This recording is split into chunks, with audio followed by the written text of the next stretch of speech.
So welcome back, it's Nick from the coach station, and this next stop is around the fundamentals of the paddle volley. Let's have a look. If we're at the net, we want to try to cause disruption down the other end. So causing disruption will mean coming underneath the ball here with that little bit of slice to make it stick low in the glass. So how do we make that happen? How do we make that ball stick low in the glass with that bit of backspin? Now, the first thing I do with my players is to be in a great ready position, balls of the feet, and the racket tip up. So this is going to be super essential because we want that racket tip up here, because when we come to volley, we set up with the racket tip up, and then that will allow us to come down the back of the ball. So the racket is actually traveling from here through the ball like this, at this angle, with the ball hitting here and coming underneath the ball as we hit the shot. You'll see a difference from tennis players. Tennis players will reach forward and they will reach to volley like this. Now, in the paddle volley, what happens here is the body will turn, and we're going to play a little bit more level here because we want to be coming down the back of the ball. If we were to reach fully forward and do that, we can't cut under the ball enough.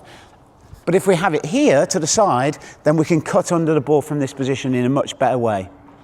It's more effective to cut the ball from this position, level with the body, and come underneath it. Now, the paddle volley is one of those that really is essential if we have a continental grip. Now, the continental grip here is in that position with position like this. You'll see it regularly on the internet anyway. It's continental grip, chopper grip, hammer grip, smash grip. Loads of people call it different things. Continental grip, okay, the V here on the edge, okay, and that's going to be really important for any volley like that.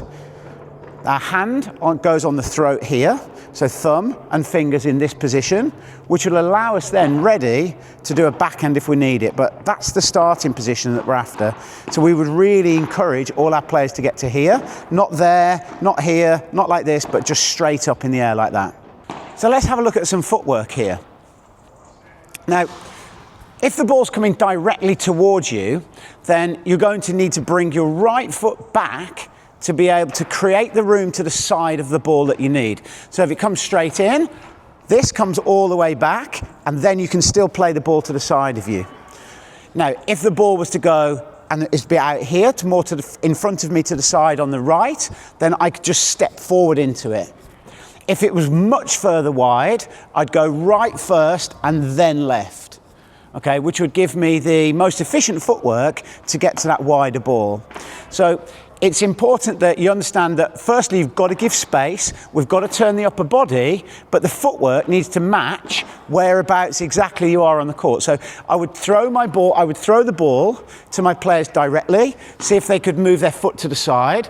Then I would throw the ball out in front of them, see if they can get their foot forwards.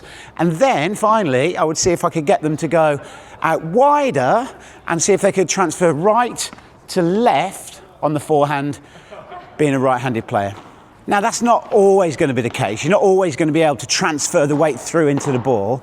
Sometimes the ball's going to be coming to you relatively quickly, and you've got to hold your position. So if you're holding position here, tip of the racket up again, upper body turns, and you have to sway off the bottom half of your body. So you sway, turn, and then you can play the volley. So sometimes when it's coming, you sway, move to the side, give yourself room to hit, but you've turned your upper body and then you can come underneath the ball.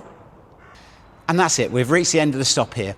Hope you've enjoyed that session, and I look forward to seeing you on the next one.